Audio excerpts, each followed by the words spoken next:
మన భారతదేశంలోని మతాలు మొదటిది సనాతన ధర్మం. ఇది మన భారతదేశంలో ఎప్పటి నుండో ఉంది, కానీ 2000 నుండి 1500 సంవత్సరం BCE నుండి మొదలైందని చెప్తారు. ఇది పురాతన మతం, వేదాలలో దీని గురించి ఉంది. రెండవది జైన మతం. ఇది మన దేశంలోనిదే. 6 నుండి 7వ శతాబ్దం BCE లో మొదలైంది. దీన్ని మహావీరుడు స్థాపించారు. మూడవది బౌద్ధ మతం. ఇది భారతదేశంలోనిదే. దీన్ని సిద్ధార్థ గౌతముడు 6వ శతాబ్దం BCE లో స్థాపించారు. నాలుగవది సిక్కు మతం. సుమారుగా 15వ శతాబ్దం BCE లో గురునానక్ పంజాబ్ లో దీన్ని స్థాపించారు. ఐదవది ఇస్లాం మతం.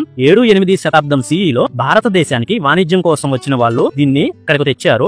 ఆరవది క్రిస్టియానిటీ. సెయింట్ థామస్ 1వ శతాబ్దం CE లో మన భారతదేశంలో స్థాపించాడు. ఇది మన భారతదేశ మతం కాదు. ఏడవది జొరాస్ట్రియనిజం. పర్షియా నుండి పారిపోతున్న పార్సీలు మన భారతదేశానికి 8వ శతాబ్దం CE లో దీన్ని తీసుకొచ్చారు. ఎనిమిదవది జుడాయిజం. దీన్నే యుదు మతం అంటారు. ఇది మన భారతదేశంలోని కేరళ, మహారాష్ట్రలో 1వ శతాబ్దం CE లో ఏర్పాటు చేశారు. తొమ్మిదవది బహాయి విశ్వాసం. 19వ శతాబ్దం CE లో బ్రిటిష్ పాలన సమయంలో దీన్ని మన దేశానికి తెచ్చారు.